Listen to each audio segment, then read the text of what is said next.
Équipe d'Afrique, l'esprit du sport, tous les mardis entre 11h et 12h sur la radio qui mouille le maillot. Nous continuons le tour du continent. Nous sommes maintenant au Mali, chez notre confrère Ban Ibrahima. Bonjour Ibrahima.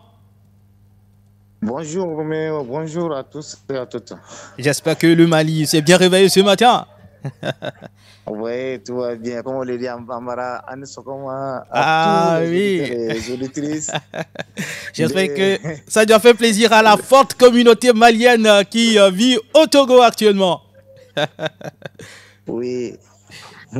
Alors, Ibrahima, on va parler de la Ligue Pro, la troisième journée. On fait un petit résumé de cette troisième journée. Que s'est-il passé? Oui, la troisième journée, il y a eu, sur les 7 matchs, il y a eu 5 matchs. Les 2 autres matchs sont les matchs du Stade Malien de Bamako et du Djoliba AC qui sont engagés en compétition africaine. Concernant les résultats, le grand fait marquant, c'est la victoire des 11 créateurs de Nyarela sur l'AS Real, 2-0. Les autres résultats, il y a l'US Bougouba qui fait un bon début de championnat avec sa victoire sur l'AS Police 2-0. Les autres résultats sont ASCO qui bat FC Diara 1-0 et US Bougouni aussi qui bat Binka FC 2-0 et l'étoile du Mandé promu a été battu par l'Union sportive des forces armées et sécurité du SFAS 1-0. Les matchs Alphée, Stade Malien de Bamako et Djoliba AC, AS Bakaridian sont reportés à une date ultérieure.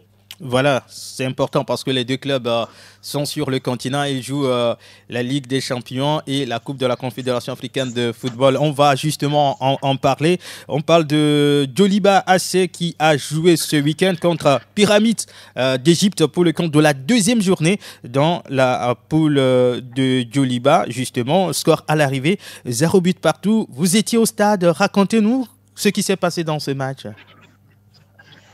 Oui, après sa lourde défaite à Tunis 4-0, les Rouges de Bamako étaient face aux Pyramides FC, un autre cadeau de ce groupe. Et rappelons que le Djoliba AC joue pour la première fois les phases de groupe de la Ligue des Champions. Depuis le début de la phase de groupe, aucun club malien n'avait atteint ce stade de compétition. Mais le Djoliba AC a été le premier club malien à franchir cette étape. Avec Pyramide FC qui avait aussi gagné lors de la première journée, le match Djoliba Pyramide a été un peu difficile au début parce que le Djoliba était un peu attentif parce que lors de la première journée, ils ont encaissé pratiquement 2 buts en 10 minutes.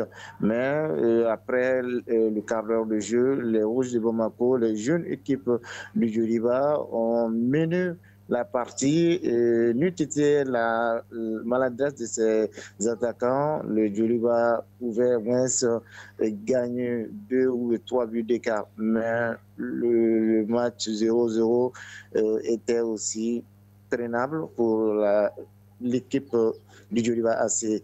À la fin de la rencontre, l'entraîneur du Djoliba AC, Demba Mamadou Traoré, nous donne ses impressions sur la performance de ses joueurs. Oui, l'interview du coach, on va l'écouter, le coach.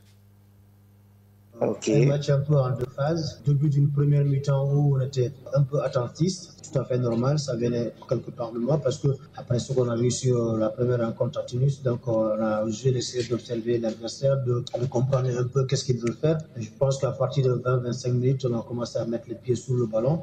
On est tombé sur une équipe avec beaucoup de joueurs qui dépassent la trentaine, c'est-à-dire qui ont beaucoup d'expérience. Contrairement à notre jeune équipe où il y a un 25 ans, un 24 ans, tout le reste en dessous. Mais cela n'est pas une excuse pour nous. Je pense que l'essentiel, ça a été le contenu du jeu. Et quand je regarde le contenu, personnellement, je suis très, très satisfait. Malgré que sur le plan offensif, on a été inefficace. Quelque chose qui me revient personnellement. Donc, je pense qu'on va travailler beaucoup plus sur le plan offensif, sur l'efficacité. Et d'ici le prochain match, Inch'Allah. Voilà donc le résumé de la rencontre, match résumé par Demba Mamadou Traoré, le coach de Djoliba Ban.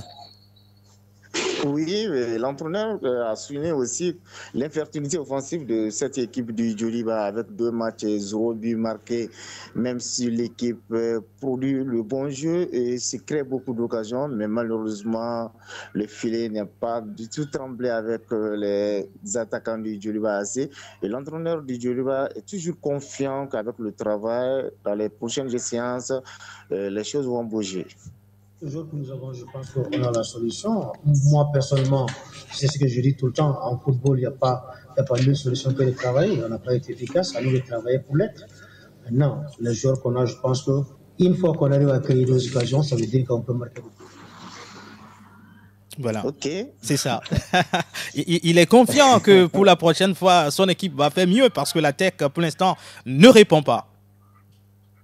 Oui, vraiment. Et c'est le dimanche prochain au stade du Versi Marseille à Bamako ici. Et ça sera face à Sagrada, l'équipe angolaise qui, comme le Djoliba AC, n'a pas enregistré de victoire, mais un seul match nul, parce qu'ils ont fait un match nul avec l'équipe de l'Espérance de Tunis, 0 but partout. Rappelons que l'Espérance de Tunis et le Pyramide d'Égypte occupent les premières le rôle avec 4 points. Le Djoliba AC Sagrada avec 1 point, 1 point.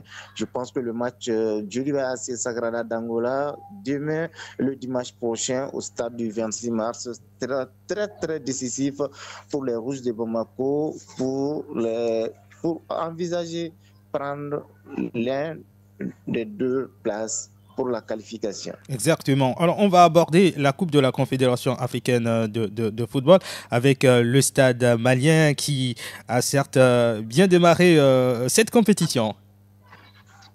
Oui, le stade malien Bamako avait bien vraiment démarré avec une victoire ici au stade du 26 mars lors de la première journée. C'était contre Aselangbok d'Afrique du Sud, 2-0.